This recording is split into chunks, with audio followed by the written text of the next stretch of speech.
Hello friends, welcome to our YouTube channel Four Corners Compliance Services। आज का जो हमारा टॉपिक है वो बहुत ही न्यूज़ में है आजकल। जो एमसीए ने नई स्कीम लॉन्च की है, कंपनी फ्रेश स्टार्ट स्कीम 2020। आइए उस स्कीम के बारे में डिटेल्स देखते हैं एंड क्या प्रोविजन हैं उसके वो डिस्कस करते हैं। सबसे पहले इस स्कीम का थोड़ा इंट्रोडक्शन मैं देना चाहूँगा आपको। ये स्कीम जो मिनिस्ट्री ऑफ कॉर्पोरेट अफेयर्स है उसने सर्कुलर नंबर 12/2020 जो कि 30 मार्च 2020 को उन्होंने इंट्रोड्यूस किया। उस सर्कुलर में उन्होंने स्कीम के बारे में डिटेल्स दी कि कौन सा फॉर्म इस स्कीम में फिल होगा और बाकी चीज़ें। इस स्कीम के पीछे जो सेक्शन है जो सेंट्रल गवर्नमेंट को पावर देता है वो है section 460 that is section 403 of the companies act 2013। उसी सेक्शन में सेंट्रल गवर्नमेंट के पास पावर थी कि वो डिले कंडोन कर सकती है और फीस अगर वो वेव कर सकती है। तो वो सेंट्रल गवर्नमेंट ने अपनी पावर एक्सरसाइज की सेक्शन की और ये स्कीम लॉन्च की। अब इस स्कीम का पर्पस क्या है वो देखते हैं। स्कीम का पर्पस है कि जो कंपनीज है उन्हें रिलीफ देना कि मान लीजिए कोई कंपनी है जिसकी एनुअल फाइलिंग पिछले 2 साल से नहीं हुई है या एनुअल फाइलिंग के अलावा कोई और फॉर्म अगर वो फाइल करना छूट गया, जिसके लिए अगर अब वो अब फाइल करेगी तो उसे लेट फी देनी पड़ेगी।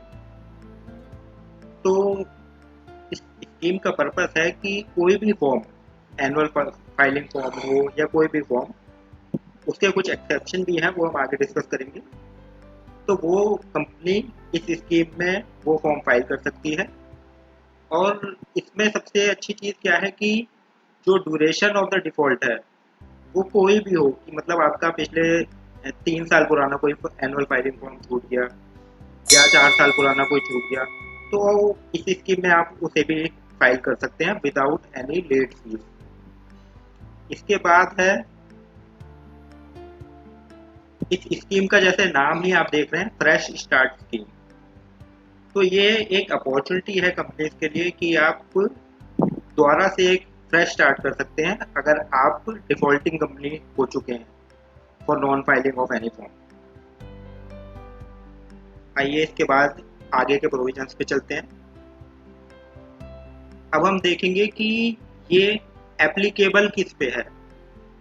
ये स्कीम जो CFSS 2020 स्कीम है वो किस कंपनी पे एप्लीकेबल है। तो ये जो स्कीम है वो डिफॉल्टिंग कंपनी पे एप्लीकेबल है। अब आप कहेंगे कि डिफॉल्टिंग कंपनी कौन सी है, तो उन्होंने डिफाइन किया है कि company which has made default in filing of any of the documents.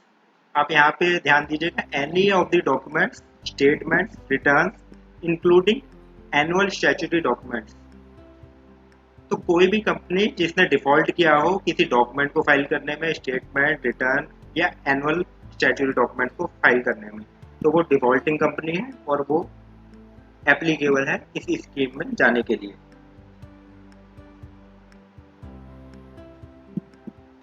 अब हम आते हैं इसके स्कीम के पीरियड की ओर। ये जो स्कीम गवर्नमेंट ने अनाउंस की है, तो ये इसका स्टार्ट होगा 1 अप्रैल 2020 से और एंड डेट है 30 सितंबर 2020।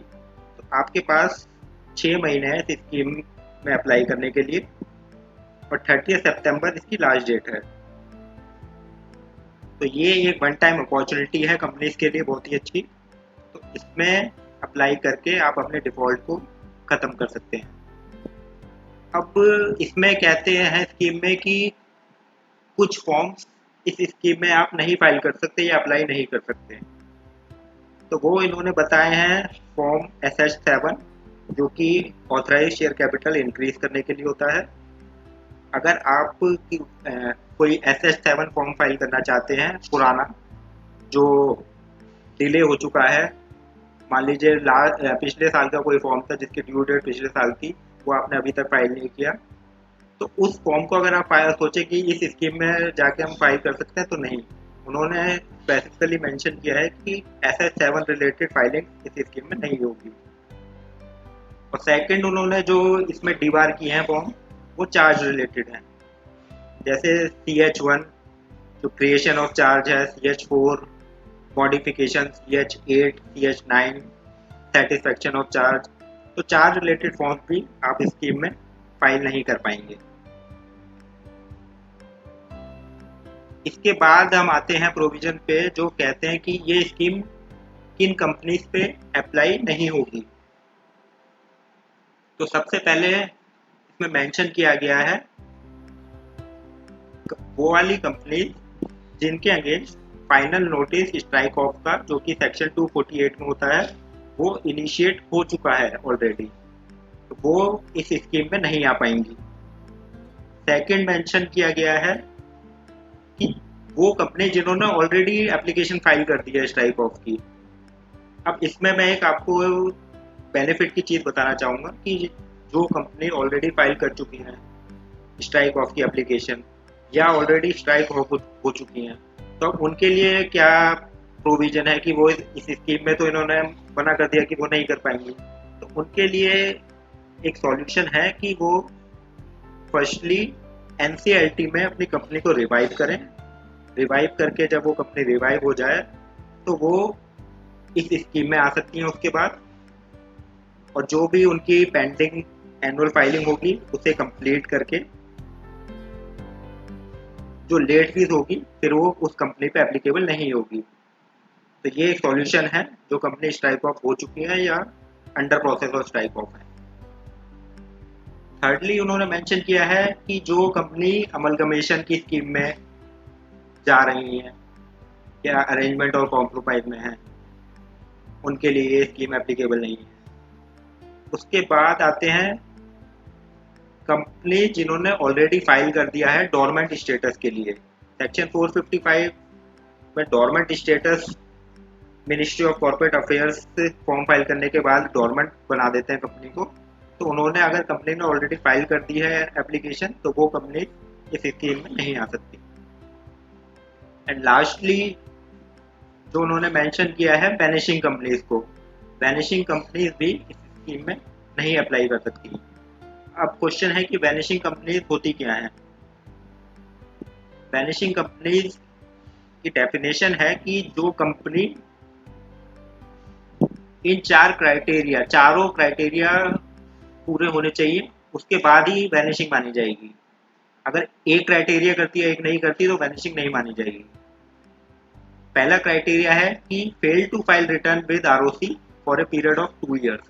अगर उसने रिटर्न फाइल नहीं करी एनुअल रिटर्न 2 साल तक, तो वैनिशिंग होगी।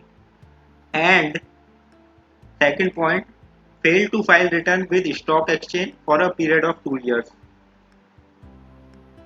कि स्टॉक एक्सचेंज पे उसने 2 साल तक रिटर्न फाइल नहीं करी। थर्ड पॉइंट है कि it is not maintain in it registered office.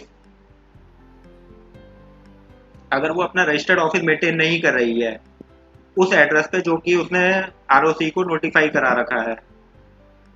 And fourth point कि उस कंपनी का कोई भी डायरेक्टर ट्रेसेबल नहीं है। अगर ये चारों कंडीशंस सेटिस्फाई होती हैं तो वैनिशिंग कंपनी मानी जाएगी, और अकॉर्डिंगली वैनिशिंग कंपनी इस स्कीम से बाहर कर दी गई है। तो ये पॉइंट्स है कि जो कंपनी इस स्कीम में नहीं आ सकती उन्हें हमने डिस्कस किया। इसके बाद हम आते हैं कि इस स्कीम के बेनिफिट्स क्या हैं। तो सबसे पहला बेनिफिट है इस स्कीम का कि आप मान लीजिए 3 साल पुरानी भी फाइलिंग कर रहे हैं, 4 साल पुरानी फाइलिंग कर रहे हैं एनुअल फाइलिंग, जिसके लिए आपको लेट फीस, बहुत ही हैवी लेट फीस पे करनी पड़ती है अगर आप करंट डेट में फाइल करते, तो आपसे इस स्कीम में आने के बाद कोई भी एडिशनल फी नहीं ली जाएगी।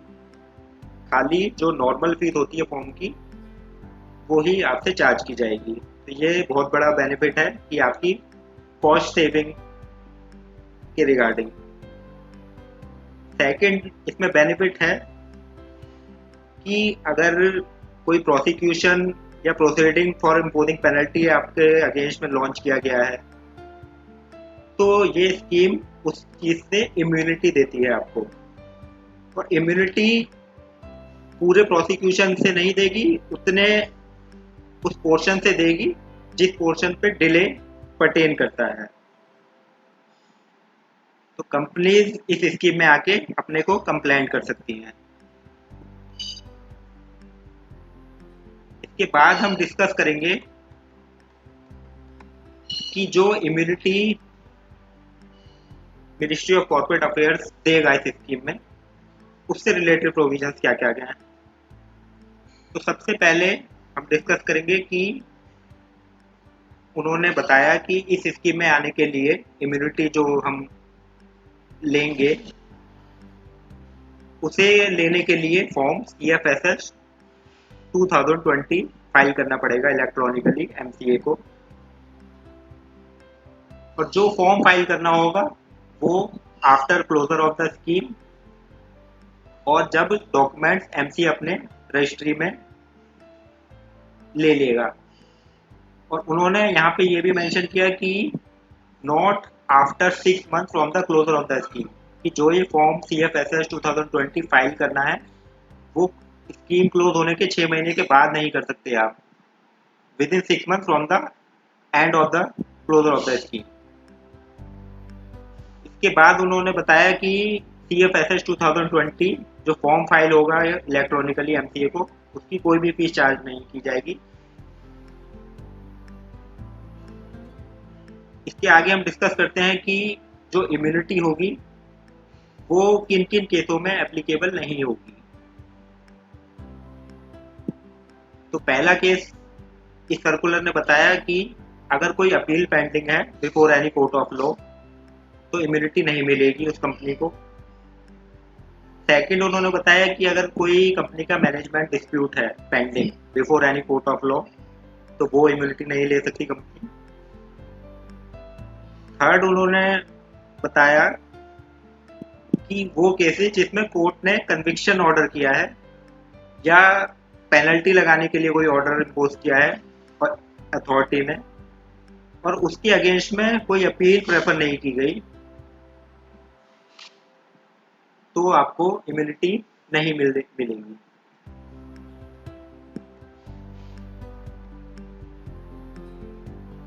तो जो आप CFSS 2020 में डिटेल फिल करेंगे, जो डिक्लेरेशन देंगे, उसके बेसिस पे जो डेजिग्नेटेड अथॉरिटी होगी वो आपको सर्टिफिकेट ऑफ इम्यूनिटी ग्रांट करेगी। अब हम देखते हैं कि जो इम्यूनिटी ग्रांट होगी सर्टिफिकेट ऑफ इम्यूनिटी के द्वारा, उसका क्या इफेक्ट होगा। तो जब हम अप्लाई कर देंगे स्कीम में, हमें सर्टिफिकेट ऑफ इम्यूनिटी मिल गया, तो जो डेजिग्नेटेड अथॉरिटी होगी वो विड्रॉ कर लेगी जो प्रोसिक्यूशन प्रोसीडिंग्स होंगे और जो पेनल्टी प्रोसीडिंग्स होंगी, against which the default for which immunity has been granted, कि जिसके लिए, जिस डिफॉल्ट के लिए इम्यूनिटी दी गई थी, वो आपकी प्रोसीडिंग्स विड्रॉ कर ली जाएंगी। अब उन्होंने special provision for inactive companies भी दिए हैं इस सर्कुलर में, कि मान लीजिए कोई इनएक्टिव कंपनी है, डिफॉल्टिंग है वो, तो वो अगर CFSS 2020 फॉर्म फाइल कर रही है तो उसके साथ ही वो डोरमेंट स्टेटस के लिए भी अप्लाई कर सकती है, सेक्शन 455, जिसमें आपको फॉर्म भरना होगा MSc 1, जिसमें MSc 1 की नॉर्मल फीस चार्ज की जाएगी। और वो CFSS 2020 के साथ ही स्ट्राइकिंग ऑफ का फॉर्म भी भर सकती है, फॉर्म STK 2 में, जिसकी भी नॉर्मल फीस चार्ज की जाएगी। तो ये स्कीम एक वन टाइम अपॉर्चुनिटी दे रही है कंपनीज को, डिफॉल्टिंग कंपनीज को, कि वो अपने आप को कंप्लायंट बना सकते हैं विदाउट एनी एडिशनल फीस। तो सजेशन मेरा यही रहेगा कि आप इस स्कीम में जाएं और जो भी आपकी पुरानी फाइलिंग्स है उसे कंप्लीट करें। Hope you will like the video. Please subscribe and share our video. Thank you very much.